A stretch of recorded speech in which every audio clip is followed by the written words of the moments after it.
Hi friends, welcome back to my channel. நாம் இன்னைக்கு cauliflower வடை பண்ண போகிறோம். இது பண்ணுறது ரொம்பவே ஈஸி, டேஸ்ட்டும் ரொம்ப நல்லாயிருக்கும். எப்பயுமே ஒரே மாதிரி பருப்பு வடை உளுந்து வடைன்னு பண்ணாமல் இந்த மாதிரி காலிஃப்ளவர் வடை ஒரு நாள் செஞ்சு பாருங்கள், உங்களுக்கு ரொம்பவே பிடிக்கும். இப்போது இந்த ஈஸியான டேஸ்டியான காலிஃப்ளவர் வடை எப்படி பண்ணுறதுன்னு பார்க்கலாம். வீடியோக்குள்ளே போகிறதுக்கு முன்னாடி அக்கறை சீமையிலேக்கு சப்ஸ்கிரைப் பண்ணிவிட்டு பக்கத்தில் இருக்க பெல் பட்டனை ப்ரெஸ் பண்ணிங்கன்னா அதில் ஆல்ங்கிற ஆப்ஷனை மறக்காமல் கிளிக் பண்ணி வச்சுக்கோங்க. ஃபஸ்ட்டு நான் ஒரு பேனில் கொஞ்சம் தண்ணி எடுத்துட்டு அதில் கொஞ்சமாக உப்பு, ஒரு 1/4 டீஸ்பூன் போல் மஞ்சத்தூள் சேர்த்து கொதிக்க வச்சுருக்கேன்.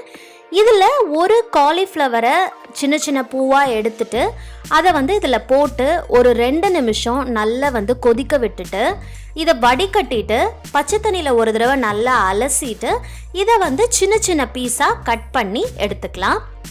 நான் இன்றைக்கி ஒரு மீடியம் சைஸில் இருக்கிற ஒரு காலிஃப்ளவர் எடுத்திருக்கேன்.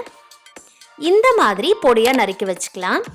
இது கூடவே ஒரு சின்ன சைஸ் வெங்காயம், ஒரு சின்ன துண்டு இஞ்சி, கொஞ்சம் கொத்தமல்லி, கொஞ்சம் கருவேப்பிலை எல்லாமே பொடியாக நறுக்கி சேர்த்துக்கலாம். அதுக்கப்புறமா ஒரு டேபிள் ஸ்பூன் மிளகாத்தூள், 1/4 டீஸ்பூன் சோம்பு, தேவையான அளவுக்கு உப்பு எல்லாம் சேர்த்துட்டு இது எல்லாத்தையும் நல்லா ஃபஸ்ட்டு பெசரி விட்டுக்கலாம். அதுக்கப்புறமா 1 கப்பு கடலை மாவு, 1/4 கப்பு அரிசி மாவு ரெண்டும் சேர்த்துட்டு நல்லா மிக்ஸ் பண்ணி எடுத்துக்கலாம். மாவு இந்த மாதிரி திக்காக உங்களுக்கு உருண்டை பிடிக்க வர்ற மாதிரி இருக்கணும்.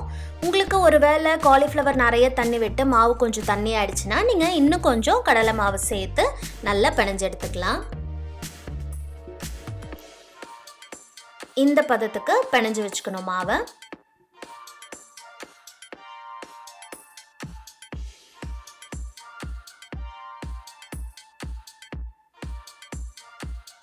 அதுக்கப்புறமா எண்ணெயை காய வச்சுட்டு கையில் கொஞ்சமாக நீங்கள் தண்ணி வேணும்னா தொட்டுட்டு இதை ஒரு சின்ன சைஸ் உருண்டை எடுத்துட்டு நல்லா ரொம்ப மெல்லிசாவும் இல்லாமல் திக்காவும் இல்லாமல் இதை நம்ம வடையாக தட்டி எண்ணெய் நல்லா சூடானதுக்கப்புறமா அதில் போட்டுட்டு 2 பக்கமும் திருப்பி விட்டு நல்ல ஒரு கோல்டன் கலர் வந்ததுக்கப்புறமா எடுத்துட்டிங்கன்னா நமக்கு சூப்பரான காலிஃப்ளவர் வடை ரெடி ஆகிடும்.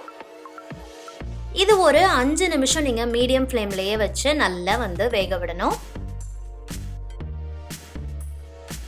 இது ரொம்ப டேஸ்டாக இருக்கும், உங்களுக்கு எண்ணெயும் இது நிறைய குடிக்காது.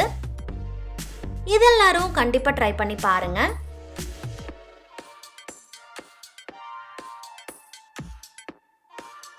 எல்லா ருசியும் சமைங்க, நல்லா சாப்பிடுங்க, என்ஜாய் பண்ணுங்கள். என் வீடியோ பிடிச்சிருந்ததுன்னா லைக் பண்ணுங்கள், ஷேர் பண்ணுங்கள், கமெண்ட் பண்ணுங்கள். Thanks for watching. See you in the next video.